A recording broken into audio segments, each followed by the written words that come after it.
বাংলাদেশ থেকে যুক্তরাষ্ট্রে রপ্তানিকৃত পণ্যের ওপর শুল্ক বাড়িয়ে ৩৭% করেছে ট্রাম্প প্রশাসন।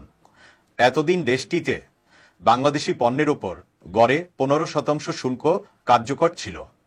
নতুন এ শুল্ক বৃদ্ধির ফলে বাংলাদেশের রপ্তানি খাতে, বিশেষ করে তৈরি পোশাক শিল্পে বড় ধরনের প্রভাব পড়তে পারে বলে আশঙ্কা করছেন অর্থনীতিবিদরা।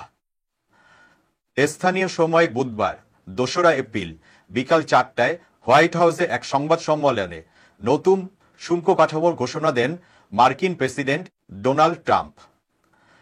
তিনি এটিকে যুক্তরাষ্ট্রের অর্থনৈতিক স্বাধীনতার অংশ হিসেবে বর্ণনা করেন।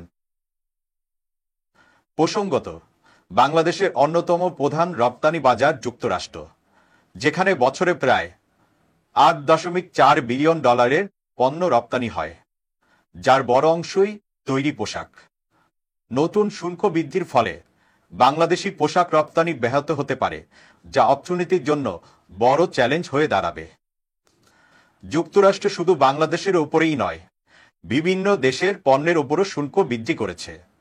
ভারতীয় পণ্যের উপরে ২৬%, পাকিস্তানের ২৯%, চীনের ৩৪% এবং ইউরোপিয়ান ইউনিয়নের উপর ২০% শুল্ক আরোপ করেছে। ট্রাম্প প্রশাসনের এই পদক্ষেপকে আমেরিকা ফার্স্ট নীতির অংশ হিসেবে দেখা হচ্ছে।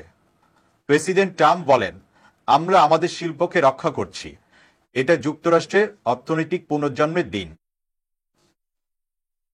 নতুন এই শুল্ক নীতির ফলে বাংলাদেশ সহ বিভিন্ন দেশে ব্যবসা বাণিজ্যে কী ধরনের প্রভাব পড়বে তা নিয়ে সংশ্লিষ্ট মহলে উদ্বেগ তৈরি হয়েছে।